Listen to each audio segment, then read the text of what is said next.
കേരള കോൺഗ്രസ് നേതാവ് advocate Prince ലോക്കോസ് അന്തരിച്ചു. 53 വയസ്സായിരുന്നു. വേളാങ്കണ്ണിയിൽ നിന്നും കോട്ടയത്തേക്കുള്ള യാത്രക്കിടെ ഹൃദയാഘാതത്തെ തുടർന്നായിരുന്നു അന്ത്യം.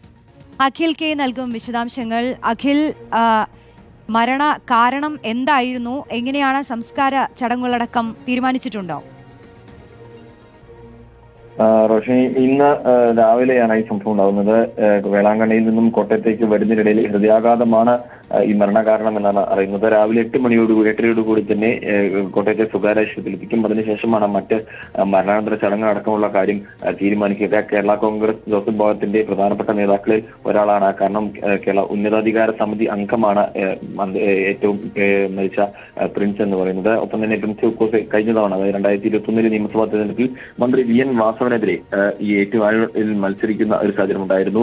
ഒപ്പം തന്നെ കേരള കോൺഗ്രസിന്റെ ഈ വിദ്യാർത്ഥി വിഭാഗങ്ങളിൽ തന്നെ തഴയക്കടയിൽ നിന്നേ പ്രവർത്തിച്ച് വളർന്നു വന്നിട്ടുള്ള പ്രമുഖനായ നേതാവ് തന്നെയാണ് അന്തരിച്ചിട്ടുള്ളത്. 53 വയസ്സായിരുന്നു. പക്ഷേ ഹൃദയാഘാതമാണ്, അതായത് യാത്രക്കിടയിൽ ഉണ്ടായിരുന്ന ഹൃദയാഘാതമാണ് മരണകാരണം എന്നാണ് മനസ്സിലാക്കുന്നത്. റോഷിനി, ശരി, അഖിലാണ് വിശദാംശങ്ങൾ നൽകിയത്.